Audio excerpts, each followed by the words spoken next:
So, ladies and gentlemen of New York City and around the world, listening right now, the great state of New York's governor, Andrew Cuomo's on the line. I want to applaud you, first things first, sir, getting this $15 minimum wage into law.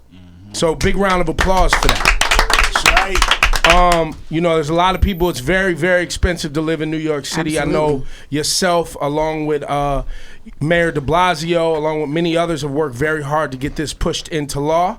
But can you articulate what it actually means now and how this rolls out? My pleasure, Ebro. It is a big deal. You know, the minimum wage in the state of New York is now $9 an hour. We raised it to that limit a couple of years ago, but you can't live on $9 an hour in New York. You Absolutely not.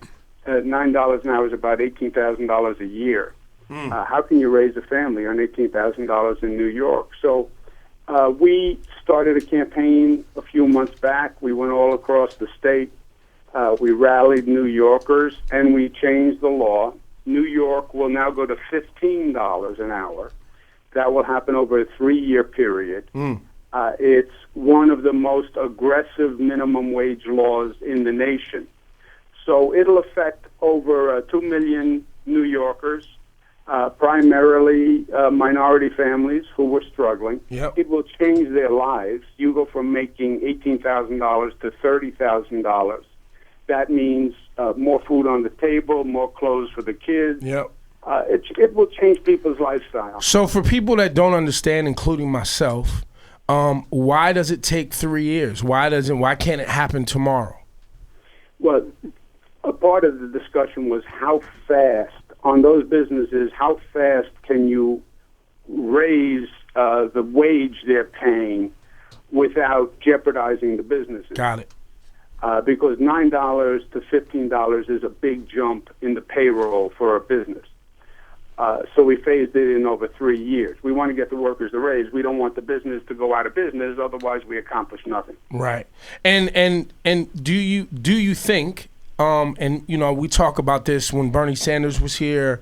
A lot of people that control the wealthiest people, the business owners, the people who control the banks, the credit lines, et cetera, often when you hear, raising minimum wage or, hitting big corporations with more taxes, often there's repercussive behavior where the credit lines start to slow down, hiring starts to slow down because businesses want to make more profit. How are you going to ensure that these businesses don't slow down on their hiring and things like that, that still, once again, end up hurting the small guy, the low man on the totem pole? Yeah, I hear you, Brody. Look, if you want to do business in this state, it's going to be the law. Now, the threat from the other side was exactly what you suggested. They threatened me saying, if you raise the wage in New York, we'll move. And we'll leave New York and we'll go to the other states that have a lower minimum wage. I don't believe it. I believe the differential between the 9 and the 15 over 3 years they can pay, and it's not going to be economically worth it for them to move to another state. And I also believe the rest of the country is going to catch up with us, and they're going to raise the minimum wage. So you're playing hardball. Look, this is hardball times, my friend, right? Yeah. It's a hardball state. These are hardball issues. These are large corporations that don't want to pay their workers more because it comes from their profits. It's about money. Sometimes it is what it is.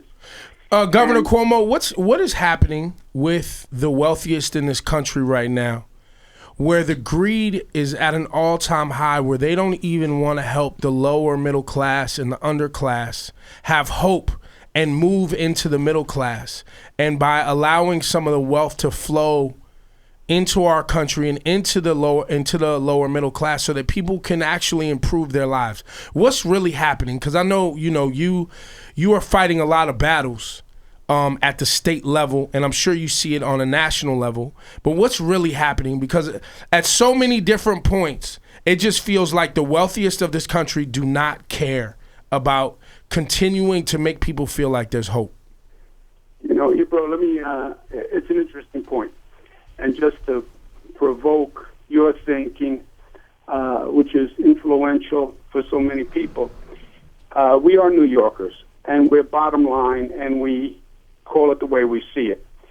It's not that people aren't charitable. New Yorkers, rich New Yorkers, give a lot of money to charities and philanthropies, etc. We're a generous society. It's business. People will pay what they have to pay. Mm-hmm. Otherwise, it's about money. And if you don't have to pay, you don't want to pay. Right. That's what the minimum wage fight was about, right? It was very clear. They're going to pay their workers what they have to pay their workers. And if the law says they only have to pay $9, they're only going to pay $9.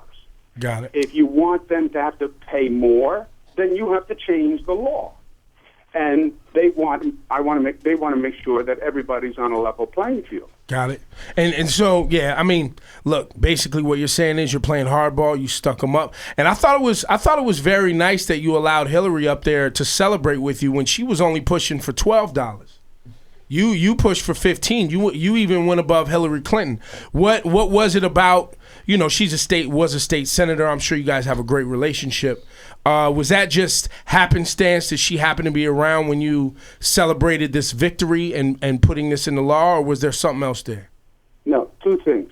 One, there are two minimum wage laws. There's one which is on a federal level, nationwide, which is where she supports going to 12. And then every state has the right to set its own law. Got it. Okay. Oh, okay. I'm setting the state law to 15. She supports states raising the minimum wage above the federal minimum wage. So she supported what we were doing, trying to get to 15. And and ultimately helps her national initiative. Yes. See, if states actually start to step up, it will fuel the nationwide movement. And that's one of the things that New York has always done historically. New York State started the women's rights movement, started the civil rights movement, started the gay rights movement. Right. We've always been the progressive state that goes first. And I wanted to do that on the minimum wage. And you'll see the other states will now start to follow. New York tends to be the first in a lot of these progressive movements. That's why we named the campaign for my father. We called it the Mario Cuomo Economic Justice Campaign. That's right. The campaign for minimum wage, because he firmly believed in that New York is the progressive capital. We go first, we set the bar, and then people follow New York. Governor Cuomo, you also took the step of creating this paid family leave program.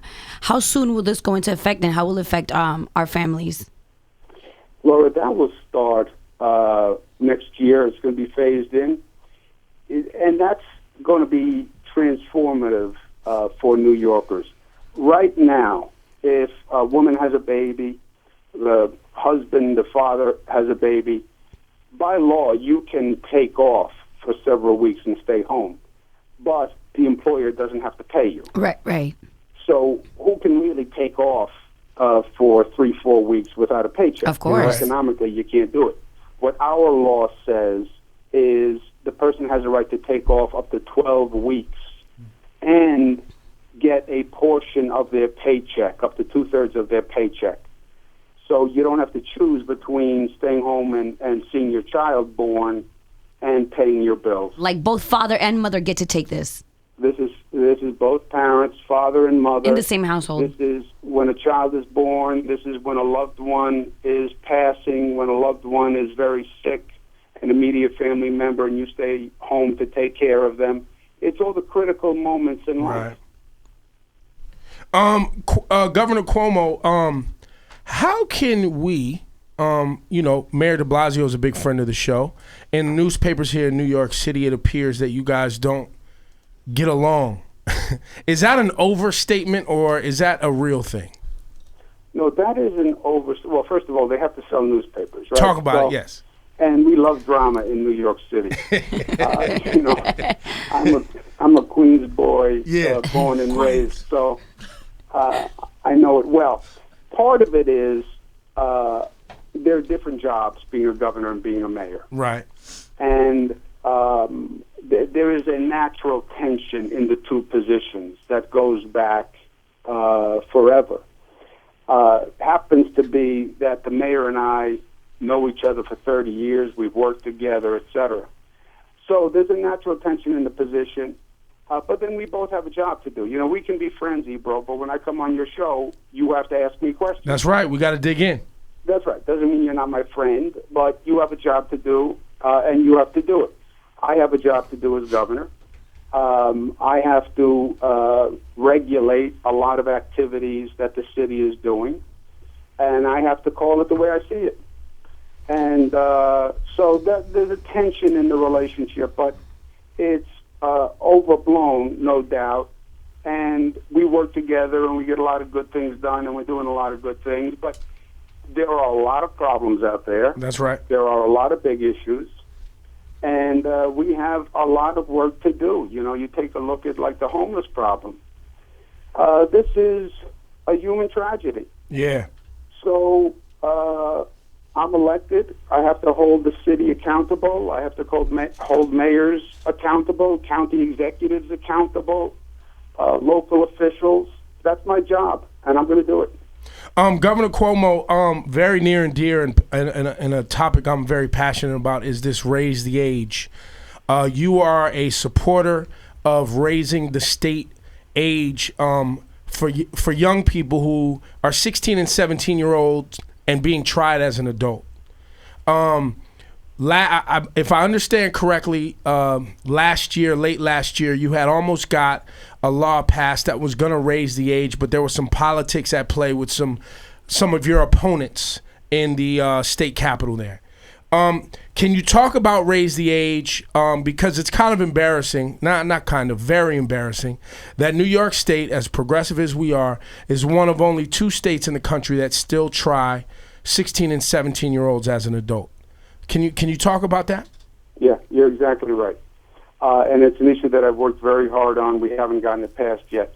You have to remember New York State is not New York City. That's right. New York City, you have a city council, but it's basically all Democratic. The mayor's a Democrat. Virtually, it's 100% Democratic. On the state side, you have 2 houses, like in Washington. We have the Assembly and the Senate. The Assembly is Democratic. The Senate is run by Republicans, primarily from upstate Long Island. And they don't want to loosen the laws. They see it as being soft on crime. And they're opposed to changing the law. What we've done in the meantime is we've taken 16 and 17-year-olds out of the state prisons, and we're putting them in separate facilities just for 16 and 17-year-olds. Got it. Because part of the problem is, as you mentioned, Ebro, you have 16 or 17-year-olds tried as an adult. They have a record for life. They have a stiff penalty. Second problem is, you're 16. You go into a state prison. This is a really rough situation for a 16-year-old to walk into. Wow. I mean, that's an understatement. Rough is, it's beyond rough. I mean, these are kids. It is beyond rough, and I don't want to use the appropriate terminology on your show. I'll get myself into trouble. I'll get you into trouble with federal regulations. Right. And what we're doing is we're setting up separate facilities for 16 and 17-year-olds so they're not exposed to an adult population. Let's put it that way. So let's take it one level further. There are human beings that look at these children, who most of which come from neighborhoods where doing normal teenage mischief, right?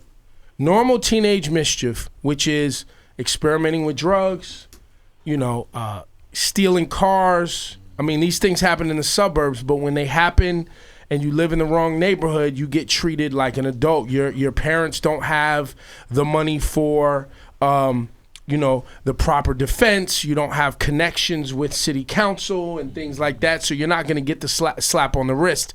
You're going to get sent upstate. You mean to tell me there are human beings, I don't care if you're a Democrat or a Republican, that can sleep at night, knowing that a child is walking into a facility this is gonna stick with them for the rest of their lives. They're okay with this. Like, that's hard for me to wrap my brain around, is that people grown-ups sit around a table and say, nah, we're gonna put these we're gonna treat 16 and 17-year-olds like an adult. They can't vote. They can't join the military. But they can't drink. Because they had a fight. Because they did something ridiculous and stupid. Yeah, no, you're exactly right. Like, that breaks my heart. Like, that there are literally adults, I don't care if you're a Democrat or a Republican, that would look at a child and be like, nah, we're going to treat you like a 35-year-old man. Yeah. And look, Ebro, from my point of view, it's even worse. You send a 16-year-old to prison, a 17-year-old to prison. I don't care if it's a short stay. I don't care if it's 2 years, 3 years. Nobody comes out of prison better than they go in. Nah, no way. Nobody. No And way. that's why the insanity of our criminal justice system, we locked up more people than any industrialized nation on the globe. It costs us about $60,000 a year to lock someone up. You could have sent them to Harvard University for what you pay sending them to state prison. Yeah. No, it's insanity.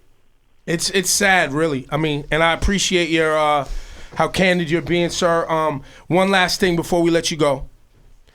Will our governor of New York State ever run for president of the United States? You want to get rid of me as governor, Ebro? No, that's not what I'm saying. That's not what I'm saying. There's things I like about you. There's a lot that I like about you. I also did some research on you. I know you're in the gym a lot. I hear you're nice with your hands. You box a lot. I hear a lot of things. I would love to see. And look, I'll be honest. We had a black president. We may have a woman president. An Italian-American president. Why not? I don't know. That may be going too far. Nah. Hey, yo. Well, I love what I'm doing. I'm blessed to be doing what I'm doing. And I take it one day at a time. I am so overjoyed being governor. And I don't have plans to do anything besides being the best governor that I can be and making you proud, making my old man proud, and making a difference in life. This minimum wage, this paid family leave, this changes people's lives. That's right. And that's what this is all about. There you go. You guys give it up for Governor Cuomo. Thank you, sir. And hopefully this is the first of many. We would love to have you back. Open door policy. Just give us a shout. Thank you. My pleasure. I'll be back. Take care.